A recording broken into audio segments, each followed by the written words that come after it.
హే everyone, ఈరోజు అయితే chairman కూర అయితే చూపిస్తాను. ఈ చైర్మన్ అన్నది అత్తమాను దొరకదు, మనకి ఎప్పుడైనా ఒకసారి దొరుకుతుంది. సో దీన్ని అయితే కర్రీ చేసుకుందాం, చాలా బాగుంటుంది. చాలా విటమిన్స్ అయితే ఉంటాయి ఇందులో. అంతేకాని నేను తినకూడదు, బాలింతను కదా, 3వ నెల, అందుకే తినకూడదు. అంటే ఇంకా డాడీ కోసం అయితే ప్రిపేర్ చేస్తున్నాను. నానమ్మ దగ్గర నేర్చుకున్నాను. నీట్గా 4-5 సార్లు క్లీన్ చేసుకుని తర్వాత పసుపు పెరుగు వేసుకుని కూడా జిగురంతా పోయేదాకా క్లీన్ చేసుకోవాలి. సో ఎంత బాగా క్లీన్ చేస్తే అంత నీచు వాసన ఉండదు, లేదా నీచు వాసన వచ్చేస్తుంది కర్రీ అన్నది. సో తర్వాత దీన్ని మ్యారినేట్ చేసేసుకోవాలి.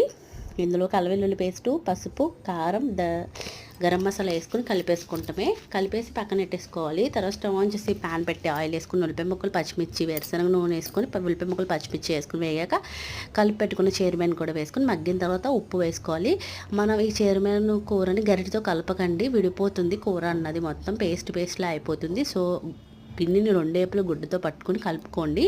సో ఉల్లిపాయలు ఈ మాదిరిగా వేగాక చైర్మన్ ఉప్పు వేసుకొని మగ్గిన తర్వాత వాటర్, ఒక 1/2 గ్లాస్ వాటర్ వేసుకోండి. ఎక్కువ వేసుకున్న మనకి ముద్దగా అయిపోతుంది కర్రీ అన్నది. సో వాటర్ వేసుకొని కొద్దిగా కొత్తిమీర కూడా వేసుకొని దగ్గరికంటే ఉడకరిస్తే చైర్మన్ కూర అయితే రెడీ అయిపోతుంది. ఈ కర్రీలో చాలా విటమిన్స్ ఉంటాయి, టేస్ట్ అయితే సూపర్ ఉంటుంది. ప్లేట్లో వేసుకొని తినేస్తాను నేను, అంత ఇష్టం. బట్ ఇప్పుడే తినకూడదు, నోరైతే ఊరిపోతుంది. చాలా బాగుంటుంది. మీరు కూడా ట్రై చేసేస్తారు కదా, ట్రై చేసి సబ్స్క్రైబ్ చేసుకోవడం మర్చిపోతుంది.